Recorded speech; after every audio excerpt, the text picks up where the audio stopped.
Internet, my name's Lave and I've got a slightly different video for you today. So the other day I watched Aquaman, did my review for it, posted it, forgot all about it.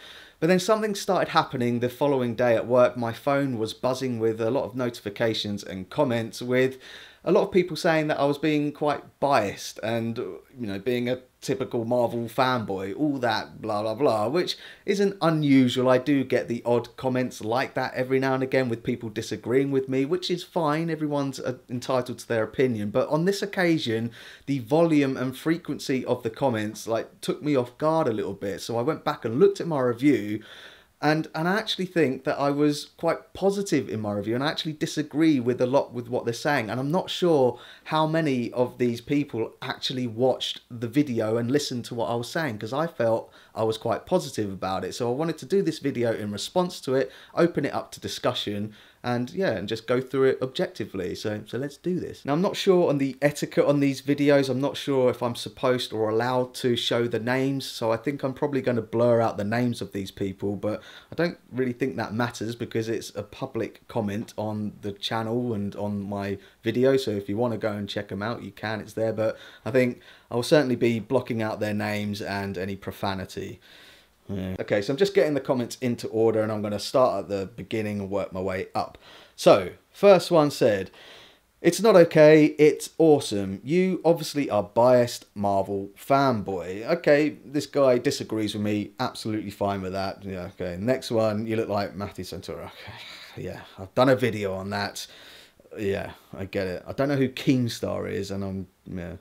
"Marvel, Civil War, Infinity War, Ant-Man, the Wasp also had us jumping places to places. I don't see how that can be complained over here in Aquaman. It's always double standards and a pass for Marvel. How is this even fair? This is a huge win for DC." Yeah, okay, I do agree with that, and that's why I criticise Ant-Man and the Wasp for doing it in my review for that. Here's an extract. The surprising thing about this sequel for me was how choppy it was. On a couple of occasions, something will happen and then it will cut away to something else. Next one, "Too much of a critic. This movie stayed true to the comic story. I loved it."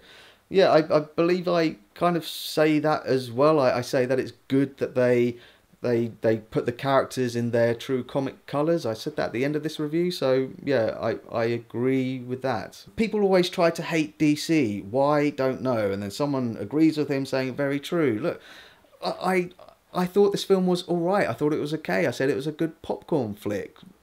What else can I say? "Many of the people will enjoy this. Too bad that you expected it Academy Award film. Lol. No film is perfect." The irony, but for superhero movie, it effing fun times. Yeah, I wasn't expecting this to be an Oscar contender. I wanted it to be good popcorn fun, which is what I said. "He even critiqued the hair. What the F, dude? You just sound like an a-hole." Well, I critiqued the hair because it was a CG effect. I often do talk about the CG in films because that really interests me. And this was a CG effect. Most of the times it looked alright, but on occasions it was a bit distracting. It's a bit like me saying, oh, that CG character didn't look quite right. It's the same thing, so I think I'm valid to say that. I think this is probably the funniest one on here. "F you, man. I watched this movie. It was an excellent movie. F you, man. F you. Marvel and DC are both cool. You are paid, man. F you once again. Get out." No. "Aquaman is a fairy tale, not a superhero movie. It should have a PG rating." Yeah, tell that to Guillermo del Toro as well. Yeah. "I guess you're like these critics that think it's okay to S on DC just because it's DC. No, if the film's good, if I enjoy it, I will say that I enjoyed it. Like I did with Wonder Woman. Okay, if you think Thor 3 is awesome, then this is outstanding. No, it's not as funny as Thor 3. It's definitely got similar vibes to it. And like I say, it has a sense of fun throughout this. It's entertaining, which is why I said it. "Please stop reviewing movies. You are biased." No. Keep sucking Marvel's D. Don't give a review if you don't have normal views on the movie. No, I'm just being honest, dude. My honest opinion. I'm going to continue. Sorry. Merry Christmas. "Now I absolutely sure that there is bias against DC."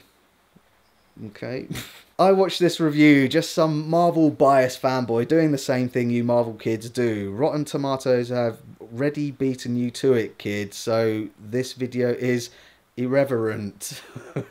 Marvel fanboy reviewing a DC movie. Pity. Yeah, you clearly haven't watched my review on Venom. They gave you dark and gritty movies, you complained. They gave you light-hearted movie where you grateful? No, and yet you whine and complain like privileged fools. You don't deserve this universe. Yeah, I would agree that this DC cinematic universe is the most inconsistent universe out of all of them. It did start off really dark and gritty, and went completely campy with Justice League. This, I think, strikes a better balance, which is why I said it's a fun, entertaining popcorn movie. Aquaman was not juggling a lot. There wasn't 3 origin stories in this movie. If that's the case, then most big movies have more than one origin story. Very common. Well, I disagree. In this one, there are objectively 3 origin stories. You've got his mum and dad, how they meet. You've got Aquaman's own origin story, growing up, getting trained by Willem Dafoe's character. Then you've got Black Manta's origin story. So there are 3 in this. So I disagree with you. So that's a snapshot of some of the comments that I received. Now, everyone is entitled to their opinion, but looking back at my review, I honestly think that I gave an honest opinion on Aquaman, and I actually felt that I was quite positive on it. On 3 occasions, I say that it's fun, entertaining, it's a good popcorn flick, and I think Jason Momoa was great as Aquaman.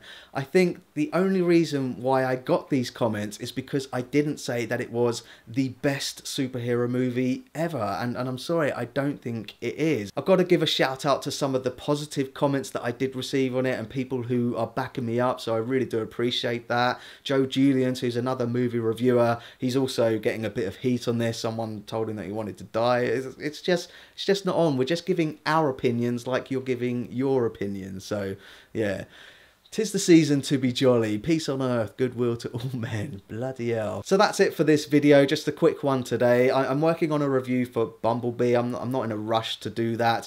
I think I'm going to include it in a video where I talk about films that I have seen but haven't reviewed this year. I'm also going to start working on my top 10 and top 10 worst films of 2018 in the build up to Christmas. So please keep an eye out for those. In the meantime, thanks for watching. I really do appreciate it. If you can, give this video a like and don't forget to share the Lave. Yeah, and go and check out my Aquaman review and let me know what you think.